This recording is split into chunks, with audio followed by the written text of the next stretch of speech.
Hello, everybody, and welcome. We are going to get started right away. For those of you who don't know who I am Cher's biggest fan ever, but you can call me Cher for short. And today we are going to start reading How to Train Your Dragon Book 1. I'm hoping to do at least 9, maybe 10 chapters. We are going to get started right now.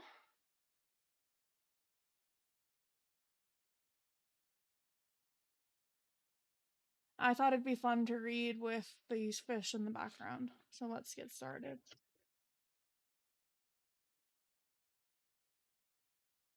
A note from the hero. There were dragons when I was a boy. There were great, grim sky dragons that nested on the cliff tops like a gigantic, scary bird. Little brown, scuttly dragons that hunted down the mice and rats in well-organized packs.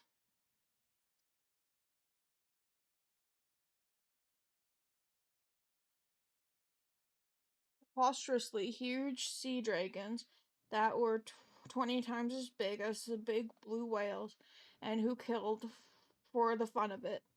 You will have to take my word for it, for the dragons are disappearing so fast they may soon become extinct. No one knows what is happening. They are crawling back into the sea from whence they came, leaving not a bone or a fang in the earth for the men of the future to remember them by. So in order for these amazing creatures So, in order that these amazing creatures should not be forgotten, I will tell the true story from my childhood. I was not the sort of boy who could train a dragon with with, with a mere lifting of an eyebrow. I was not a natural at the heroism business. I had to work at it. This is the story of becoming a hero the hard way.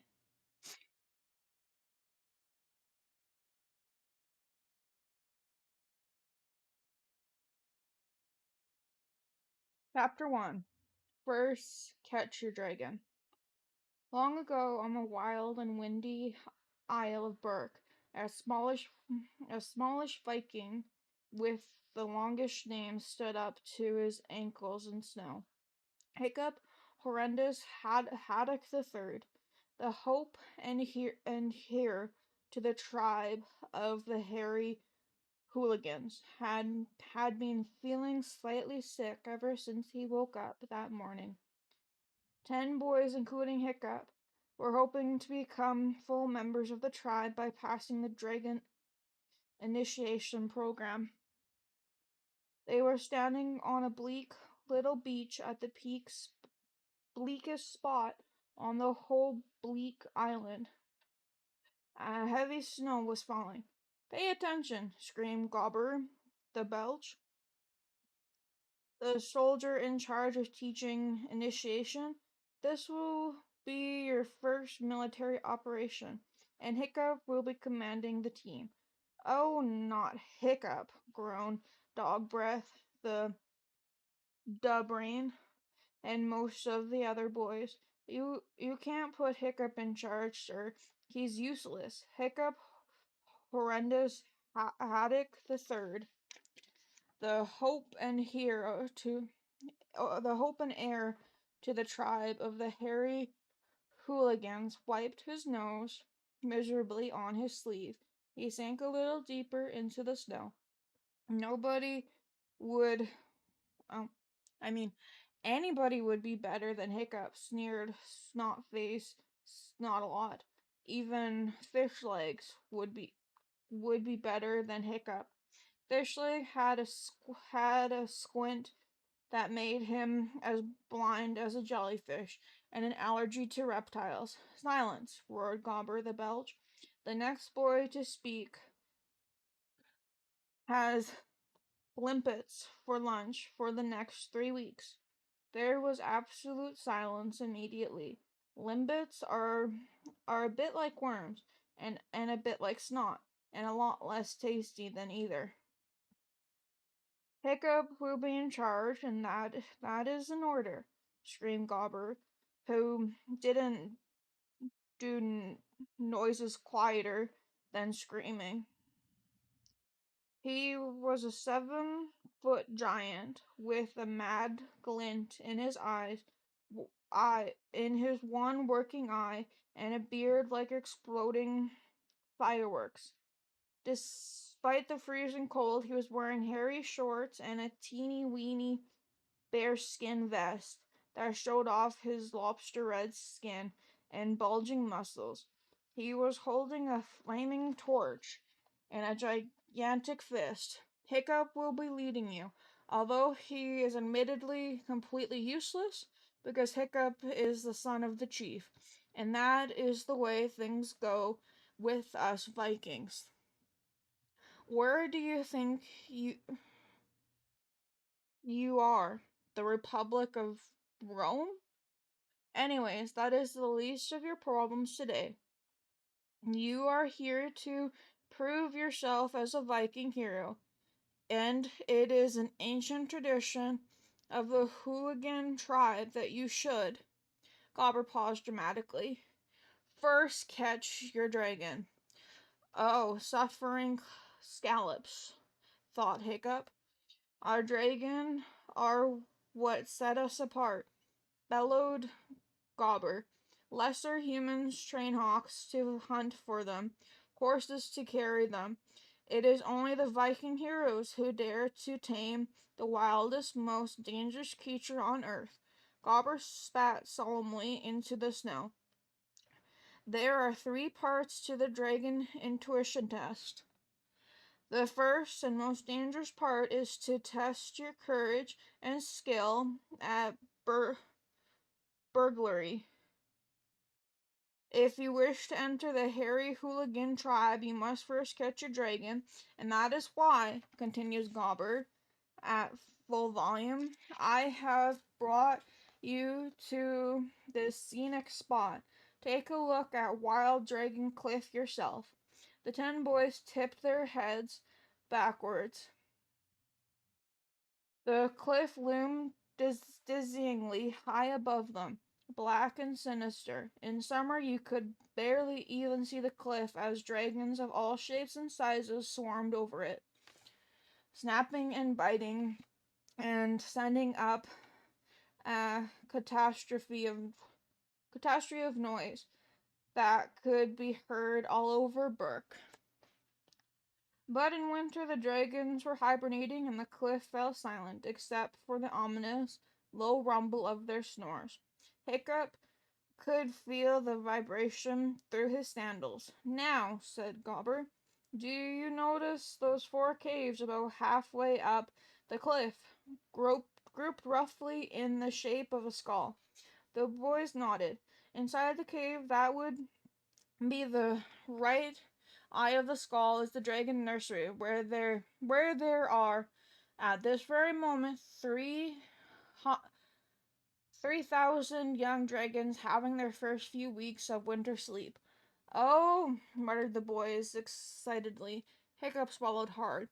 He happened to know considerably more about dragons than anybody else here. Ever since he was a small boy, he'd been fascinated by the creatures. He spent hours after long hours dragon watching in secret. Dragon spotters were thought to be geeks and nerds, hence the need for secrecy. And what Hiccup had learned about dragons told him that walking into a cave with 3,000 dragons in it was an act of madness.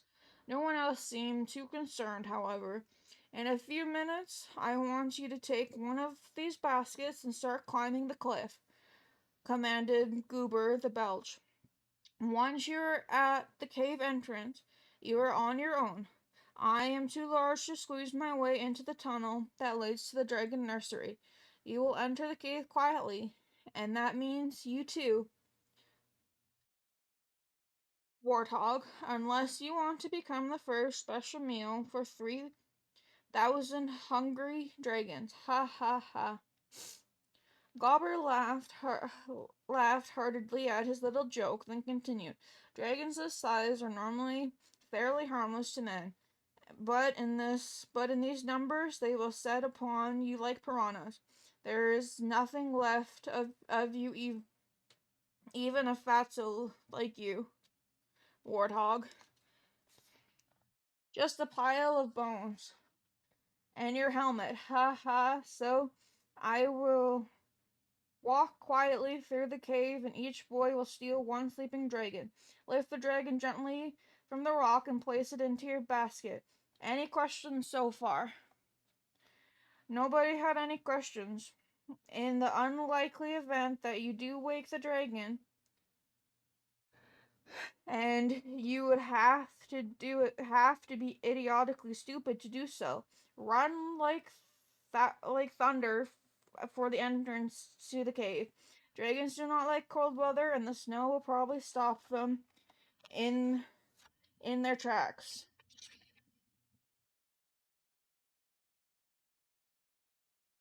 Probably, thought Hiccup. Oh well, that's reassuring.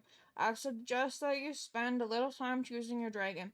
It is important to get one the correct size. That will be the dragon that hunts fish for you and pulls down deer for you. You will catch the dragon that will carry you into battle later on, when you are much older and a warrior of the tribe, but nonetheless imp- you want an impressive animal. So a rough guide would be: choose the biggest creature that will fit into your basket. Don't linger for too long in there. Linger, thought Hiccup, in a cave full of 3,000 sleeping dragons?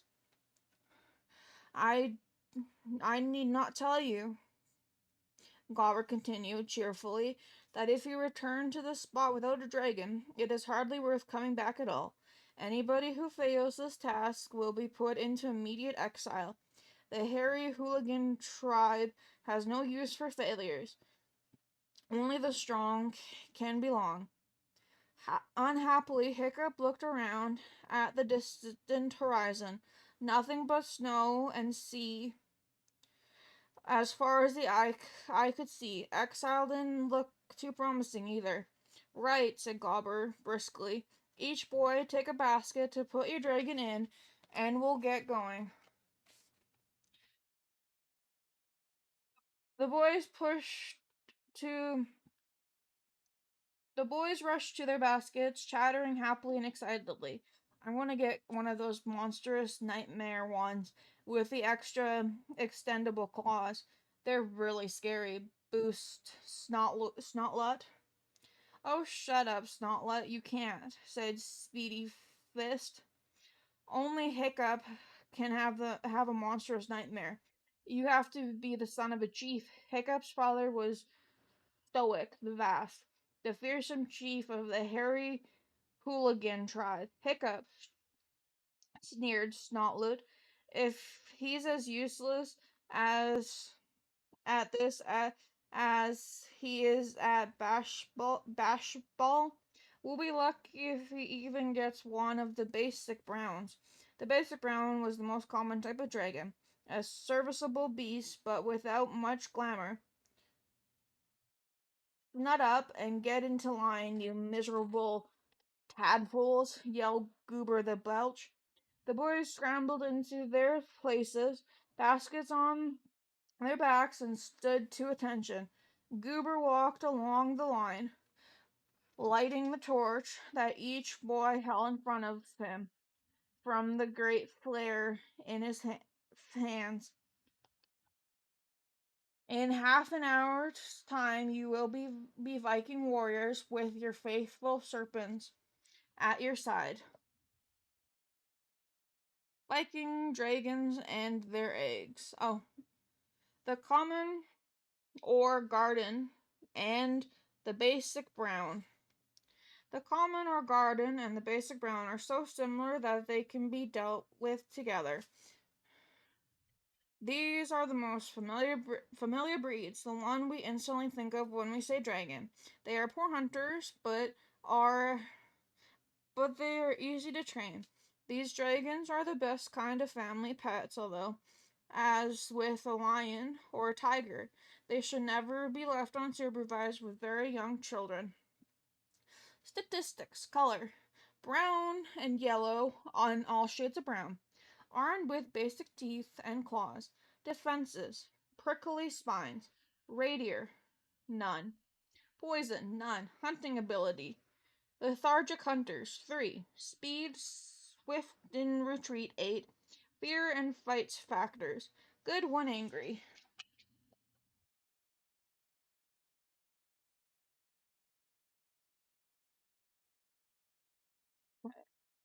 In, be- in behalf and our time, you will be Viking warriors, whether you're faithful serpents at your side or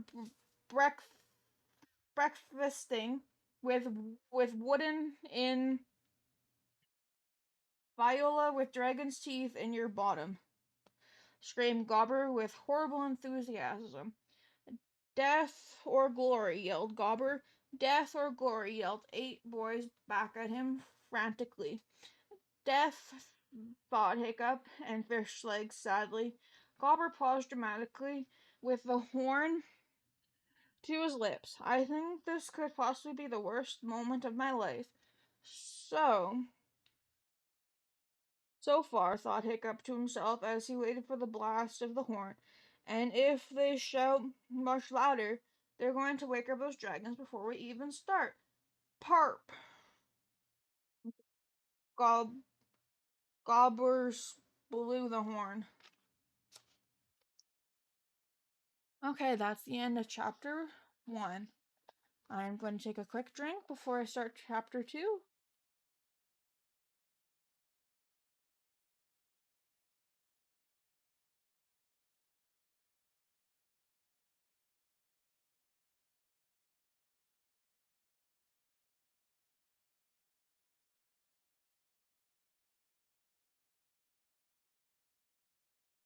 Okay.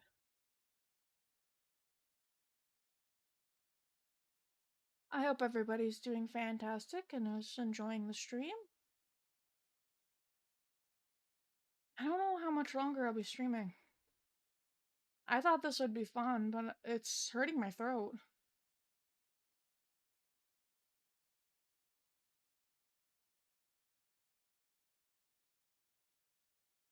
I think that's actually where we end. I'll look into another book another day.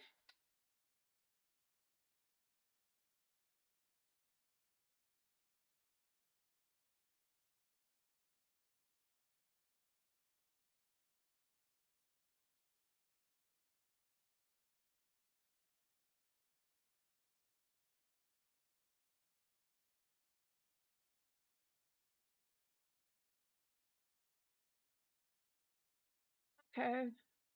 Sorry for the small stream. Appreciate each and everybody for coming to the stream. Stick around for the raid. Bye, everybody. Bye for now.